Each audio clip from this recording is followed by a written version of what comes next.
go over how to draw Godzilla. He's going to be aiming downward this time. He's going to be looking down and more or less kind of going like, what?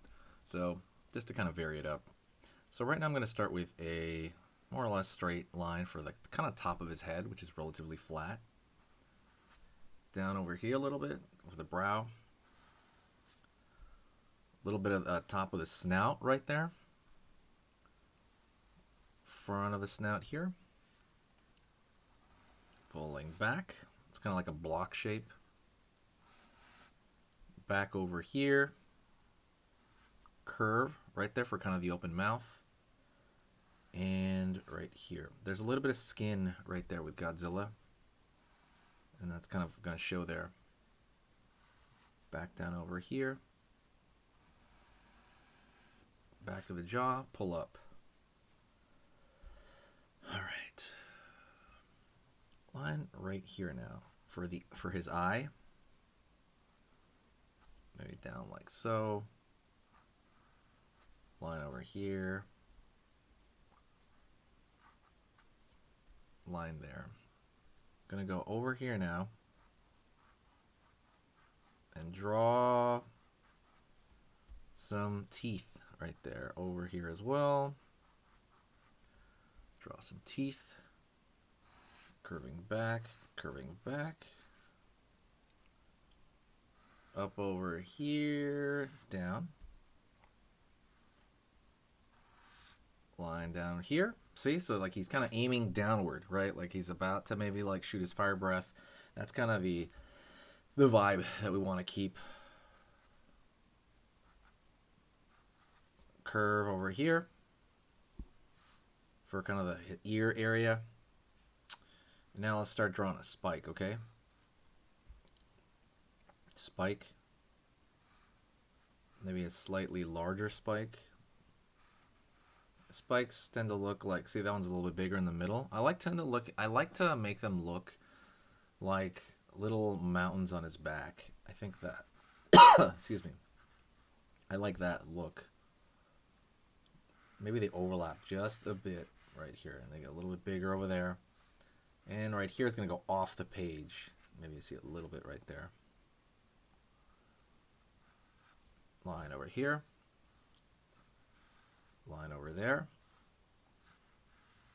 Line over here. Line over there. Line over here as well. We're going to keep going with the pattern.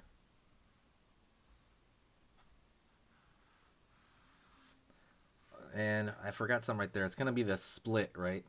Right there. Between kind of the front of his body and the back. Maybe put like a little line right there for his arm. But now, this is cool because now we can kind of work into this, right? So he needs scales on his face, or folding, you know, these little lines. Maybe some circular little thin lines. All these lines I'm about to put in, by the way, have to be thin. They don't have to be, but it's a good idea for it to be thin. So we draw a line here, very, very thin, to show, like maybe some, you know, maybe we can draw these little curved lines right here to show a little bit of scaling. And when you draw these thin little lines, they tend to, how do you say, they tend to kind of create like secondary detail. Meaning there's like, again, there's detail we don't know about, right?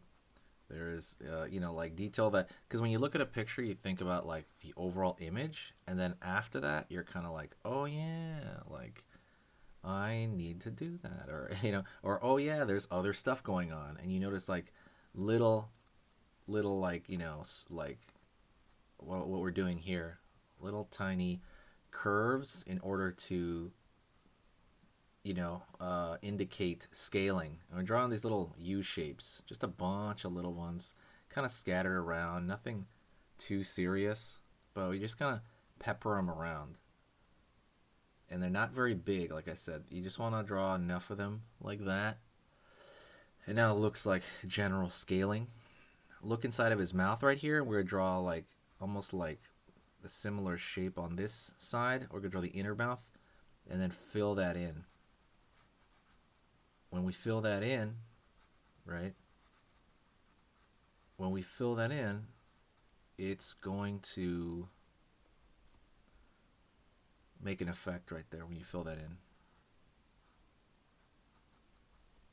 Right, it's going to look like it's like you're looking up at him, right? So you can see the back end of his mouth. Line over here.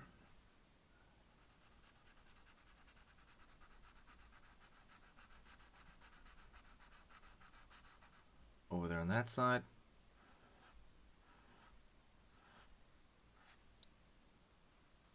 And right here.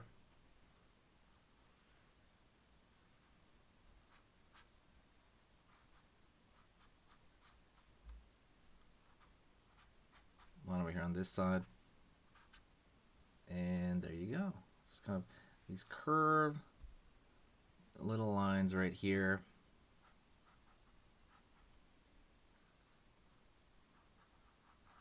Like so. Something like that. You know, we're drawing these little, again, these little notches in the texture because he has a hard texture, right, throughout his body. So let's go into the spikes. So same thing, you draw a little, just, I don't know, just any jaggedy lines, like, because they kind of look like rocks, right? So you just kind of draw maybe like a little bit of marching ants a little bit. Not even or anything like that, but drawing a couple of these shapes that will, right, that'll kind of give it the effect of like, hey, this isn't just made of paper, you know what I'm saying? This is a, like, you're trying to create illusion of texture through indication, right? Like I said, indication is really just drawing a couple of things in order, you know, meaning we're not drawing every crack and crevice, right, in this stuff. What you're doing is you're drawing a few of them, and then the person fills it in with their mind, like subconsciously. They're just like, oh, okay, that's what's going on. If you want, you can throw a little bit of dark right here around the eyes, make it look like a little bit of shadow. Like, you know, it's gonna make the eyes look more sunken in. He's gonna look a little more cool, in my opinion. Tends to make people look a little like angrier or scary. But we want that from Godzilla, right? He's scary, but he's also, I don't know, he's good. He's a good guy sometimes. He's a good guy bad times. Sometimes. Yeah.